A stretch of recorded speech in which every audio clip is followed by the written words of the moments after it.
Good morning, students. Today we'll start with active and passive voice. There are two types of voice named as active voice and passive voice. Now, what is active voice? When the subject is the doer of action, the sentence is in active voice. For example, John broke the window pane. Here, John is the subject and is the doer of action. So, the sentence is in active voice. Passive voice. Now, what is passive voice? When the subject of the sentence is the receiver of the action, the sentence is in passive voice. For example, the window pane was broken by John. Here the subject, that is John, is the receiver of the action. So we can clearly say that the sentence is in passive voice. So the sentence is in passive voice because John, the subject, is the receiver of the action in this sentence. Now when passive voice is used, passive voice is used if it is not known who performed the action. If the action is more important than who performed it. And if the emphasis is on the person or things that receives the action. So the passive voice is used in three cases. First one is if we don't know who performed the action. Secondly, if action is more important than who performed it. Thirdly, if we lay more and more emphasis on the person and the things that receives the action. Now here are some certain rules to change active into passive voice. The first one is make object the subject. It means the places of the doer of the action, that is the subject of one sentence, and the receiver of the actions are changed. So we interchange the position, we interchange the places of subject and object in a sentence. Secondly, bring the helping verb. Put the third form of verb. By is added before the doer and make the subject into object. It is similar that we have to interchange the place of subject and object in a given sentence. So let's have a view over the example. The child threw the ball out of the house. The child is subject over here and the child is performing the action, right? So the sentence is in active voice.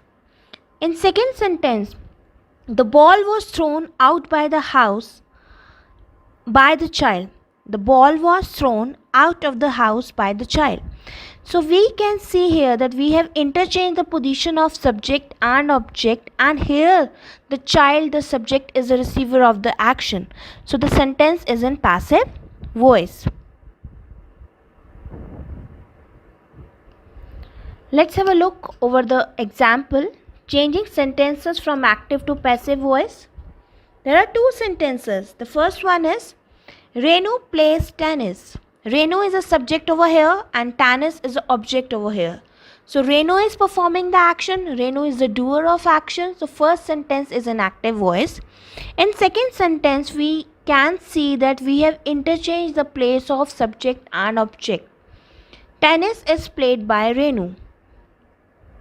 So Renu here has become the passive object and we have used the preposition by before it. And we always use past participle form of the verb while changing from active into passive. And only transitive verbs can be changed into passive voice.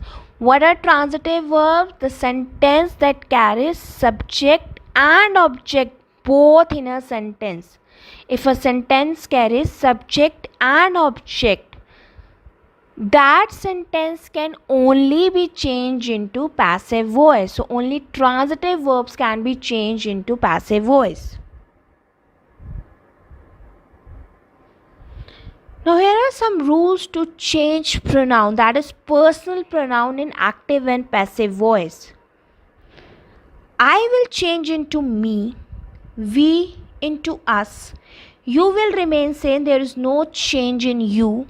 She will change into her. He will change into him. They will change into them. It will remain same, and who will change into whom. Let's have a clear view by reading the example, that too in active and passive voice of the personal pronoun, how we interchange them, how we change them in active while changing into passive form, from active to passive. I broke the plate. The plate was broken by me. So I is changed into me. We ate the biscuits. The biscuits were eaten by us. We changed into us. He baked a cake. A cake was baked by her, him. We brought a present was brought by us. They use wood to make paper. Wood is used by them to make paper. It chased the cat was chased by it. So there is no change in it, there is no change in you. It and you remains the same in active and passive voice. So here are some certain rules, and there are some certain examples while changing from active to passive in various tenses, like for present simple, present continuous, past simple, past continuous, present perfect, past perfect, future simple. Like for example, in present simple, the sentences, they make cars in Germany, and the sentence is in active voice. And if we change the sentence in passive voice, the sentences, cars are made in Germany. So it is in passive voice. Here the subject is the receiver of the action. I hope you have understood the concept of active and passive voice. Have a good day. Thank you.